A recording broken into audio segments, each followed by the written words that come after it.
Welcome to NGM. We break down the concepts shaping tomorrow's leaders.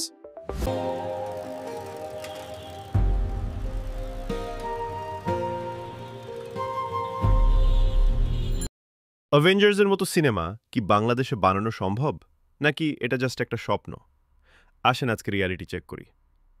নাম্বারের দিকে তাকালে মাথা ঘুরে যাবে মামা।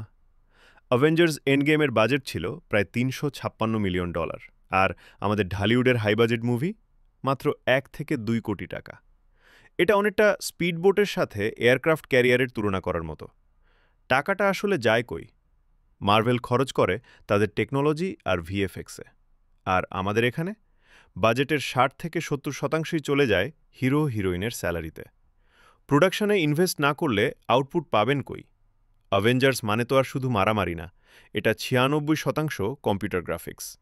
হাই কোয়ালিটি ভিএফএক্স ছাড়া থানোসকে বানানো ইম্পসিবল। আমাদের কি সেই রেন্ডার ফার্ম বা টেকনোলজি আছে? উত্তরটা আমরা সবাই জানি। ধরলাম আপনি মুভি বানাইলেন, দেখাবেন কই? 2000 সালেও হলো ছিল প্রায় 1200, আর এখন নামতে নামতে সেটা 60-এর নিচে। হলোই যদি না থাকে, এত বড় বাজেটের টাকা উঠবে কেমনে? তাহলে সলিউশন কি? হলিউড কপি করা বন্ধ করেন।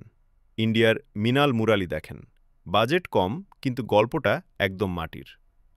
আমাদের ফোকাস প্রজেক্ট রিসার্জেন্সের মতো নকল না করে নিজের কালচারের হিরো তৈরি করা উচিত।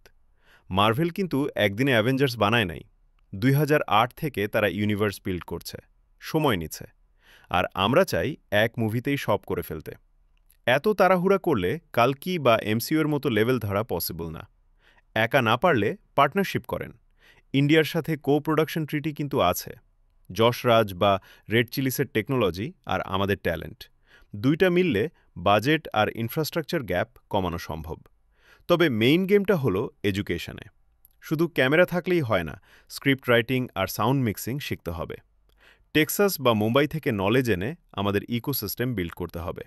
সো ফাইনাল কথা, $300 মিলিয়ন অ্যাভেঞ্জার্স বানানো এখন পসিবল না, কিন্তু বাংলাদেশের নিজের ইউনিক কোনো সুপারহিরো ফ্র্যাঞ্চাইজি 100% পসিবল।